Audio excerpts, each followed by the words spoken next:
that first crossover, that was 25 years ago. And if you're 25 or younger, you like that book is not even in your lifetime, right? So this is going to be your Batman Spawn moment you're talking about. Forget listening to your dad's story and your uncle, right? And this is going to be it. And Greg and I are just coming from that point of view that it's like, yeah, this would have been awesome if we were fans. So let's just give them a fun book.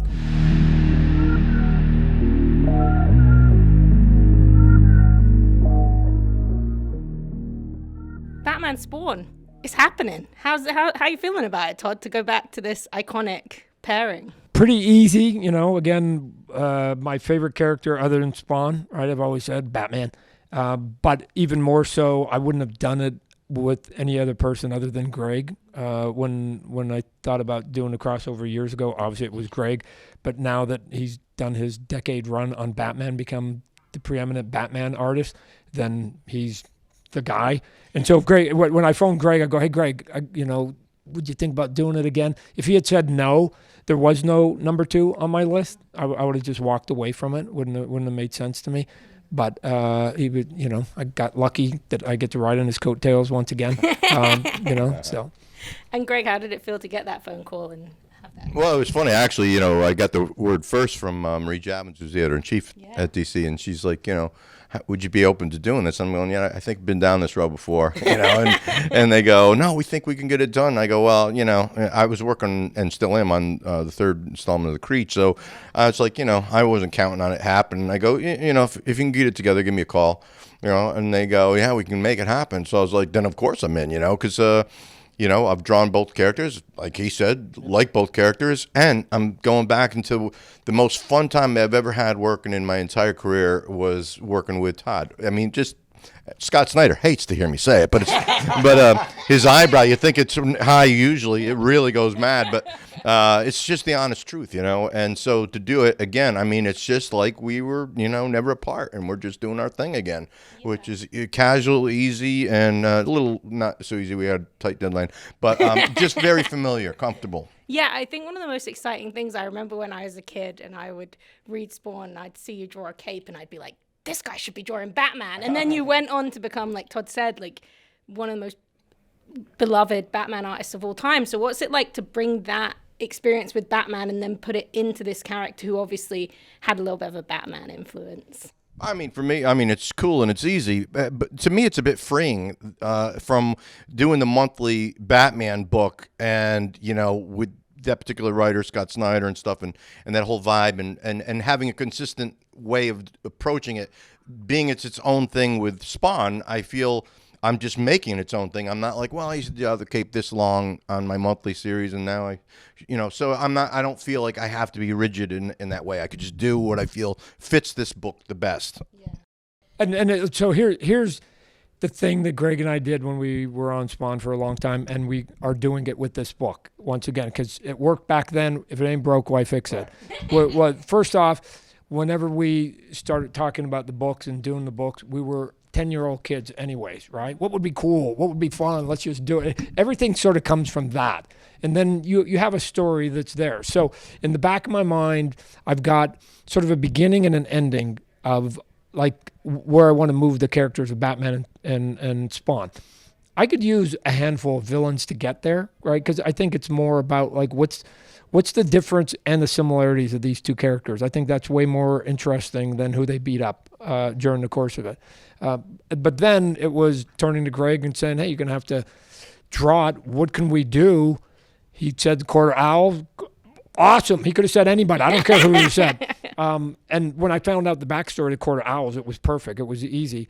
But even during the process, since I know where I want to get to, I don't really care about the path, right?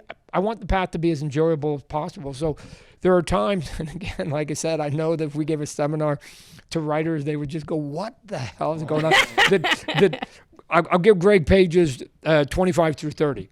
And then it's like, well, what it's 31 through 35? I don't know. Let's talk about it, Greg, right? So we just go, well, here's what we did. And then we just move the ball a little bit more forward. We know we're going towards a touchdown to the goal line. But let's just talk about how visually we want to get there and story-wise and what fun we can give ourselves.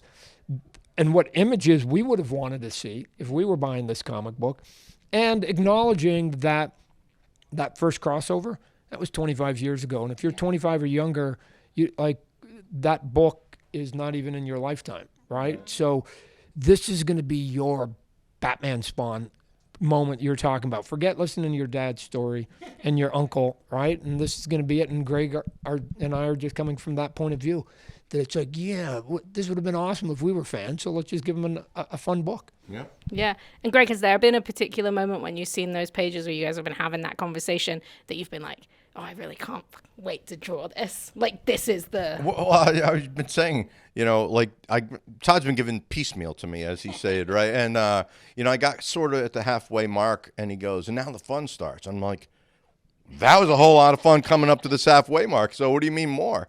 So it's been a fun ride from the very first page, turning. So can I pick a moment? I mean, I guess I could pick a couple moments if you made me, but I mean, it's just loaded with fun. It's like he took a suitcase, overstuffed it, and is stomping on it, jumping on it with his butt and everything, trying to cram it all in. It's just wall to wall. Look at there. Years ago, Frank Miller came out with Dark Knight. Right? I mean, this thing that will live forever in our industry. Here's what that book does for me, and I think for almost anybody else. You remember reading it. You remember it was awesome. You don't remember every page, but all of us have about 6 images burnt in our brains, right? That we could almost sketch right now. And those are important. Those moments are important to have 3, 4 visuals that people just go, yeah, that was the book. That reminded me it. And so we've only got one crack at this, so we don't have multiple issues like Dark Knight.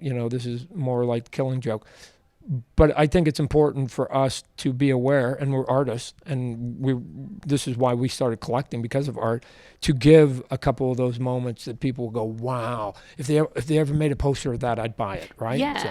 I mean, I was moderating a couple of panels yesterday, and I saw multiple people in Batman Spawn t-shirts that didn't exist, with a half Batman, half Spawn logo on the back. And I was like, do they work for DC? I was like, how did they get these? Might be bootlegs. Yeah, I was like, you know what? They love it then if they're making the bootlegs. But Todd, this has been like a really, I mean, Spawn's been incredible since that very first issue, but this has been a wild time for Spawn. So how does it feel after all your success to be now bringing Spawn and teaming him up with Batman? The thing about Spawn is trying to, in 30 years, look at characters like Batman and Superman and Spider-Man and go, can you ever get it so that your character can stand shoulder to shoulder with them? When people say, let's make a short list of the top 20 A-list superheroes, can Spawn be in that group, right? And so putting Spawn next to Batman, I mean, we did it within a couple years early, but continuing now 30 years later,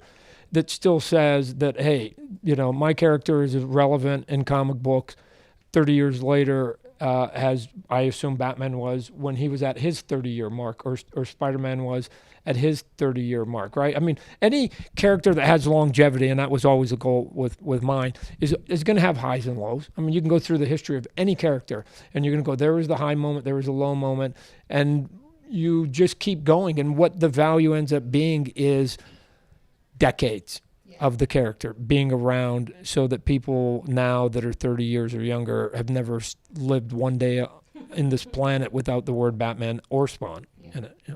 Yeah, I love that. Thank you so much. I could talk to you guys about this all day, but I appreciate you coming to the suite. Thank you, Rosie. Yep. Thank you.